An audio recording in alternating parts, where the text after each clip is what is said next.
ঘন্টার ধ্বনি বাজছে। মুসলিমদের জন্য চূড়ান্ত সতর্ক। আজকের দৃশ্যটি আমাদের সেই সতর্কবার্তাই দিচ্ছে। সময় আমরা বাস করছি যেখানে বাস্তবতা আর ভবিষ্যৎবাণীর সীমারেখা প্রতিনিয়ত ঝাপসা হয়ে যাচ্ছে। আজকের বিশ্বে এমন অনেক ঘটনা ঘটছে যেগুলো বহু বছর আগে ইসলামের নবী হযরত মুহাম্মদ সাল্লাল্লাহু আলাইহি সাল্লাম ভবিষ্যৎবাণী করেছিলেন। আমাদের চারপাশে ছড়িয়ে পড়েছে অন্যায়, অশান্তি, যুদ্ধ, প্রযুক্তির অপব্যবহার এবং মুসলিম উম্মার অভ্যন্তরীণ ভাঙন। এই সব কিছুই যারা আমাদের স্মরণ করে দিচ্ছে আমরা সেই সময় প্রবেশ করে ফেলেছি যেটি কিয়ামতের ছায়া নামে পরিচিত। চলুন শুরু করি পৃথিবীর বর্তমান বাস্তবতা থেকে। ইউক্রেন রাশিয়া যুদ্ধ, গাজা ও ফিলিস্তিনের গণহত্যা, ইয়েমেন, মিয়ানমার ও সুদানে মানবিক বিপর্যয়, এই সকল ঘটনাগুলোর ভেতরে আমরা দেখতে পাই মুসলিম উম্মার নিঃশব্দ উপস্থিতি। আর বর্তমান সময়ের সবচেয়ে আলোচিত ও উদ্বেগজনক বিষয় হলো ইসরায়েল ও ইরানের উত্তপ্ত যুদ্ধাবস্থা। একদিকে ইসরায়েল ফিলিস্তিনে নির্মম আগ্রাসন চালিয়ে যাচ্ছে, অন্যদিকে ইরান সরাসরি সামরিক হস্তক্ষেপে জড়াতে শুরু করেছে। ড্রোন হামলা, ক্ষেপণাস্ত্র, যুদ্ধজাহাজ সব মিলে এক নতুন বিশ্বযুদ্ধের ছায়া যেন ঘনিয়ে এসেছে। বিশেষ করে মুসলিম বিশ্বকে বিভক্ত ও বিপর্যস্ত করার একটি সুপরিকল্পিত প্রচেষ্টা এখানে সুস্পষ্ট। এই যুদ্ধ পরিস্থিতি শুধু ভূ রাজনীতি ইস্যু নয়, বরং এটি কিয়ামতের আলামতের অংশ হতে পারে। হাদিস শরীফে আছে, কিয়ামতের পূর্বে আশ-শাম, সিরিয়া ও আশেপাশের অঞ্চল হবে অস্থির। সেখানে যুদ্ধ চলবে এবং সেখানে এক মহান যুদ্ধ মালহামা সংঘটিত হবে। আজ আমরা সেই পূর্বাভাসকেই বাস্তবে দেখতে পাচ্ছি। অনেক হাদিসে এসেছে পুরাত্মদের নিঃশেষ স্বর্ণের পাহাড় উন্মোচিত হবে এবং তা নিয়ে যুদ্ধ হবে। আজ মধ্যপ্রাচ্য, বিশেষ করে সিরিয়া, ইরাক, ইরান ও ইসরায়েল ঘিরে যে অস্থিরতা চলছে তা যেন সেই সব আলামতের বাস্তব রূপ ধারণ করছে। মুসলিম উম্মাহ আজ দিক হারা। একদিকে পশ্চিমা শক্তির আধিপত্য, অন্যদিকে নিজেদের মধ্যে বিভাজন। এই দুই চাপে মুসলিম বিশ্ব আজ যেন স্তব্ধ। ওয়াইসি মুখে প্রতিবাদ জানালেও বাস্তবে তাদের ভূমিকা শুধুই কাগুজে।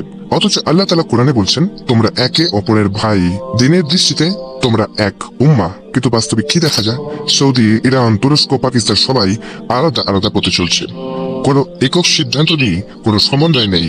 মুসলিমরা আজ জাতিসংঘের চোখের দিকে তাকিয়ে থাকে, নিজেদের শক্তির কথা বলে গিয়েছে। আরো ভয়াবহ বিষয় হচ্ছে, এই দুর্বলতাকে কেন্দ্র করে ইসলাম বিদ্বেষী শক্তিগুলো এক একে মুসলিম বিশ্বের উপর চড়াও হচ্ছে। ফিলিস্তিনি শিশুদের হত্যা, কাশ্মীরে অবরোধ, সিরিয়ায় উইঘুর মুসলিমদের বন্দি শিবির, সবই এই নীরব উম্মার বিরুদ্ধে এক ভয়ঙ্কর বার্তা। আজ মুসলিমরা সংখ্যায় কোটি কোটি হলেও তারা দুর্বল। কিয়ামতের পূর্বে যে ফিতনা ও দুনিয়াব্যাপী যুদ্ধের কথা বলা হয়েছে তা যেন ধাপে ধাপে এগিয়ে আসছে আমাদের চোখের সামনে। এই বিভাজন, এই দুর্বলতা আসলে এসেছে কোথা থেকে? এর উত্তর আমরা পাই নবী করিম সাল্লাল্লাহু আলাইহি ওয়াসাল্লামের হাদিসে। তিনি বলেন, তোমাদের প্রতি এক সময় আসবে যখন জাতিগুলো তোমাদের বিরুদ্ধে একত্রিত হবে, যেমন ক্ষুধার্তরা খাবারের থালার উপর ভিড় জমায়। সাহাবীরা জিজ্ঞাসা করলেন, আমরা কি তখন সংখ্যায় কম হব? তিনি বললেন, না, বরং তোমাদের সংখ্যা অনেক হবে, কিন্তু তোমরা হেনার মতো। তোমাদের অন্তর থেকে আল্লাহ ভয় দূর করে দেবেন এবং তোমাদের অন্তরে ওহান ঢুকিয়ে দেবেন। সাহাবীরা বললেন, হি আল্লাহর রাসূল, ওহান কি? তিনি বললেন, দুনিয়ার ভালোবাসা ও মৃত্যুর ভয়। এই ওহান আমাদের সমাজে আজ সুস্পষ্ট। আমরা এখন দুনিয়াকে আঁকড়ে ধরেছি এবং আখিরাতকে ভুলে গেছি। আমরা যতটা চিন্তিত আখিরাত নিয়ে, তার চেয়ে অনেক বেশি চিন্তিত ফেসবুক লাইকের সংখ্যা, ইউটিউব সাবস্ক্রাইবার আর টিকটকের ভিউ নিয়ে। ইসলামের ভবিষ্যৎবাণী অনুযায়ী কিয়ামতের ছোট ছোট আলামত এক একে বাস্তব হয়ে উঠছে। রাসূল সাল্লাল্লাহু আলাইহি ওয়াসাল্লাম বলেছেন, এক সময় আসবে যখন হারামকে হালাল মনে করা হবে, নারীরা পোশাক পরে নগ্ন থাকবে, গান বাজনা হবে সাধারণ সংস্কৃতি এবং মসজিদ হবে সাজসজ্জার জায়গা, কিন্তু ইবাদতের স্থান হবে না। আজ আমরা কি দেখছি? সামাজিক মাধ্যমে অশ্লীলতা সাধারণ বিষয় হয়ে দাঁড়িয়েছে।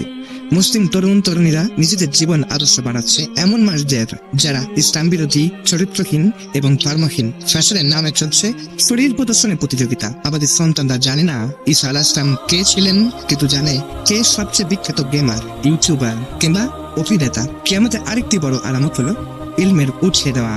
আজ ইলম থাকা সত্ত্বেও তার উপর আমল নেই। ইসলাম সম্পর্কে জানার আগ্রহ কমে যাচ্ছে, বিশেষ করে তরুণদের মাঝে। অনেকেই দিনের খোঁজ না করেই নিজেদের মন মতো ইসলাম বানিয়ে নিচ্ছে। কেউ বলছে ইসলাম হচ্ছে শুধু মন ভালো রাখা, কেউ আবার বলছে ধর্ম ব্যক্তিগত ব্যাপার। অথচ ইসলাম ব্যক্তিগত জীবন থেকে শুরু করে রাষ্ট্রীয় পর্যায় পর্যন্ত সবকিছুর জন্য দিক নির্দেশনা দিয়েছে। আরেকটি ভয়াবহ দিক হলো প্রযুক্তির অপব্যবহার। আজকের আধুনিক প্রযুক্তি যেমন উপকারে আসছে, ঠিক তেমনি এর ভেতর দিয়ে দাজ্জালের যুগের প্রস্তুতিও চলছে। স্মার্টফোন, সোশ্যাল মিডিয়া, কৃত্রিম বুদ্ধিমত্তা, AI, face recognition, digital currency, এই সব কিছু মিলে এমন এক ব্যবস্থার দিকে আমরা এগিয়ে যাচ্ছি যেখানে মানুষের চিন্তা ভাবনা নিয়ন্ত্রণ করা সম্ভব।